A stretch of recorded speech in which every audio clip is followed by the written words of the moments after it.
Smite fans, welcome to the 2015 Season Ticket Predictions Pick'em Show, week number 4. My name is Bart. This is, in order, Scott, Adonis, and Hinduman. Not seeded according to how correct they are at picking these games, though. No.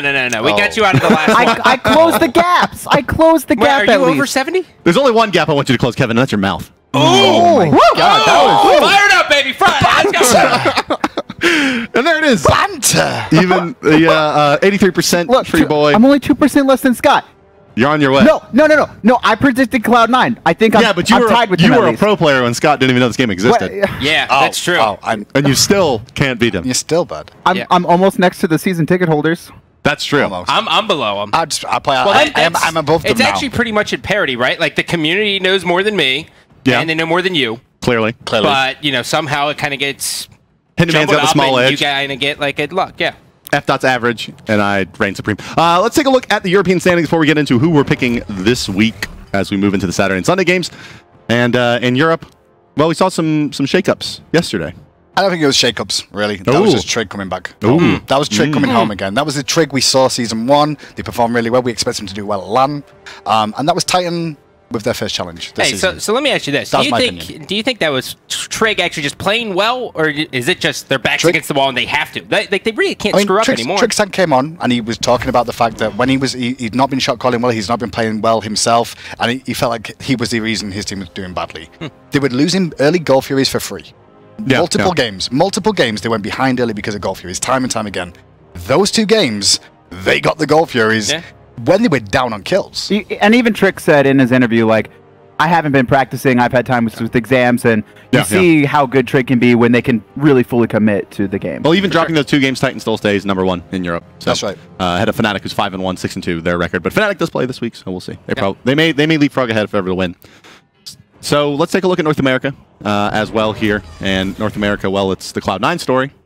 Dude, they don't lose. That game too. I can't believe they won that. My God. Barracuda can't believe they won it, for that matter. That was amazing. I actually had chills. I watched it again last night. Like, I never go back and like watch a VOD, but I was like, that was his tweet last night. The definition of Smite. Barracuda's tweet last night was amazing. When it was a picture of Obi-Wan, and it was like, oh, that's what a death time looks like. I've not seen one of these in a while. It's very good. So yeah, it's Cloud9 at 8-0, TSM 5-3, and then AFK at 4-2 in North America for now. But let's take a look at London Conspiracy versus Night's Watch. That's our first game up on Saturday, and across the board, we're taking London Conspiracy over the Night's Watch. Hinduman, you probably know the most about these teams. Night's Watch coming out of the Challenger Cup, and London Conspiracy being previously Challenger Cup team Night's Watch have a very good team in terms of the players on there. They've got NQ, very well established, well-known player. Moex, talked about a lot. You, for some reason, are in love with him. Where does that come from? He's amazing. He's really good. Was he really good like in the past? He's still really good. He's still really good, but he's not like, I'm in love with this guy as an analyst, right? The players that play against him say he lands everything. He lands everything. Put it this way. Think of how good he is. And now think of the fact that he doesn't know that Agni Bomb costs no mana. No. He does this all the time. That's his thing. He's like, he doesn't know as much about the game. His team are now teaching him more and more detailed things. But he found out about Agni Bomb from his friend that he was showing the game. Who's not even level 30. He wasn't even level 30. That Agni Bombs cost no mana. And Moex is like, oh. And he does this, he dives towers and goes, I should have bought beats. I remember seeing him do that and landing in a scrim game. I should have bought beats. I watched him, like, when he played for Mortality too. He would just go in, dive towers, and it was like suicide. He just completely suicide. But he picked up the kill. And like, most of the time, it wasn't even a good trade. It's like, he's like 3 levels ahead, and he's still out. He's just like 1-for-1ing, like committing to suicide. But when he's on point, he is one of the most skilled players. And that's really the story of Nox, is that their players are really good. They just are not working as a team. And it really seems that Zinder can't get anything. It's a big learning thing. And I think this season, they are the upcoming stars of Season 1. They're not going to do great. But look at upcoming stars this season, and look at how well they're doing. They're taking games with the big boys again. If Nox manages to stay in the Pro League, and maybe they'll go down to relegations, it's likely. However, if they do manage to, stay up, it'll be good. Like they can get there. They can be better. They've got the talent. Well, You guys at home all picked London Conspiracy. We all here picked London Conspiracy, so that's all she wrote. But Nox, they're a good team, but I don't think they take a game here. They're good, but London Conspiracy are looking a lot better than I thought they would. That's the truth. Like, I was not expecting that at all. Well, let's move on to our first game in North America on Saturday of 2. It's going to be Denial versus Legion. Likely to be the most equally matched game of Saturday. I think it's pretty safe to say here. It's a big statement game for Legion. For Denial, it's kind of like a rite of passage for them. Like, okay, yes, we do deserve to be in the Pro League. We are better than these teams that are Pro-Am in the last split. So, you guys' thoughts on this Denial roster, and can they do it over Legion? I think the change, me, baby. That's right. I think the change they've made with their playstyle is perfect. I think going this like super late game based team comp is really, really good for them. And I think it really catches a lot of teams by surprise because they're like, okay, are they going to actually draft something early and we're going to get cheesed, or are they actually going to do this? So they now have a little bit of dynamic to them, which is a good thing. But on the same side, it's like, you never know what you're going to get with Denial. Like, they might just try to invade game 1 and just get destroyed. Like what happened versus Eager in that game 1, right? Where they give up 3 kills right away and then, okay, well, we're not winning this one. So you guys all have it as a 50-50. I have Denial, so I'll take the Denial side of this one. But I think that the Legion of Carrots plays Denial's game, basically, and Denial does better. They both are early game focused. They both like Isises. They both like, in theory, Kabrakan, although Xing was not the best Kabrakan in the world. He's definitely a Kabrakan, though. He's a Kabrakan, though. He's a Kabrakan. But, they both like these kind of early game-oriented compositions. Denial's been doing it longer. They've been doing it more successfully in the past. I think they win both the games. But I think that Legion is very close to skill here. I mean, I think it could go either way. I feel this is going to come down to the junglers. Xing versus Dignitas. I think those are the two that you're going to watch out for. Whoever gets off well in these games, that's why I went 50-50, because it's just down to the jungler. In each of the games, if they get off well, Xing's very strong if he's ahead, and he's hilarious to laugh at when he's behind. And that's kind of the same thing with DJ Pernicus. He does the same sort of the playstyle. He's great to watch when he's ahead. When he's behind, you kind of laugh with him because he dies to Gold Furies. So. Fair enough. Krakens NA. Well, guys, let's move on to our third game from Saturday, and it will be your second game out of North America. It's Cognitive Gaming versus Eager. No, I'm sorry, versus Enemy. One of those 3-letter ones. Enemy, of course, who has struggled some this season. A lot of good players on this squad, though, on paper, right? Or at least on paper 2 years ago. I think 2 years ago is more the thing. It's Jerby was really dominant in. You'd say the first era of competitive Smite, Jerby was one of the best mid laners in the game. And then he had a drop-off, and then he came back with Snipe, had some success about middle of the pack, and now he's back again. It seems like he's on increasingly weaker teams every time he's come back, and he's actually the only one I've seen performing consistently well on the roster. But they have a lot of new bloods. They have Matty Pocket, who's not new blood, but new blood back into the competitive scene since he was a coach before. Flyin' or Nah. They lost Soulshiner, who was a very volatile player, but now they bring in Flyin' or Nah, who's a hunter player.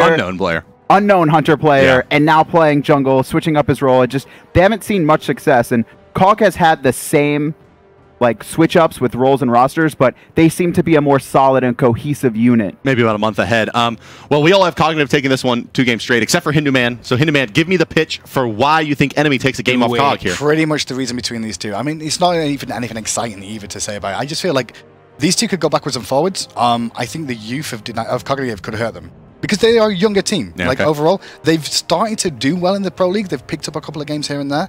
But overall, they've still got a lot to learn. And when you've got against Enemy, you guys were saying it, these guys used to be all-stars to an extent.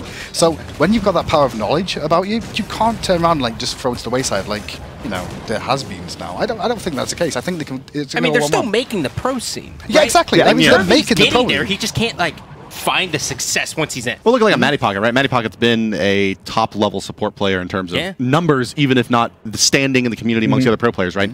He has been one of the highest-ranked players in ranked as a support for a long time, was a long-time coach for the Cognitive organization between Red and Prime, and now decides to come back to playing. Are they shaking off the rust? It doesn't seem that way. It seems actually more like it's a cohesive playing as a team. Similar to Nox. Similar to Nox. But let's move on to Sunday, where our first game will be out of Europe. 2 games from Europe on Sunday. And the first one is going to be a very interesting one, very contentious here, as you can see in the picks. Dignitas versus the Upcoming Stars. Upcoming Stars notably is taking a game off the top 2 seeds currently in Europe. But now they have their work cut out for them against Dignitas, which is a team that, going into this, their mindset could be a little bit more troubling, as this is a team that many are looking at them and saying, you should beat them. If you can take a game off of these top games, these top players, I'm sorry, you should be able to take a game off of Dignitas, who's playing okay this split. Well, this is the key. This is the game that these two would be... They've both been discussing this to an extent because they both believe they're near the bottom. Sausage was on banter cab for a little while with me, and he came on and he was like, it's either us or Dig that are 7th. They all predict Night's Watch to be 8th, but even Sausage himself was like, it's us or Dig, and it's going to come down to this game. Wow. And the way they've been playing right now, Stars, I feel like Stars are one of these teams that they do very, very well against the big boys. Yeah, they play their best against the big boys. Yeah, and then when they're against the lower teams, disappears versus teams who are worse than them. Exactly, and when they're against the lower teams, like, I would just take our foot off the gas for some reason. I'm not sure why. Like, maybe it's not so, it's not as difficult. We've already beat Trig. So I want to stop you there. I want to get your pitch as to why it's Dignitas that wins this 2 games over the Stars, and then we'll go to Adonis for why. I think this is do and die for Dig. This is why. I think it's do or die. They've not had the great start to this season. I don't think they've done as well as they want to. Okay. They've dropped games where they shouldn't have done. This feels like very much a Trig situation for me. Like, if they don't win this, they're out, and I think they will guns blazing win this because they're just going to step it up again. Unless Stars pull something amazing. I changed my mind. I want to hear what Scott has to say about upcoming Stars. Why do they win?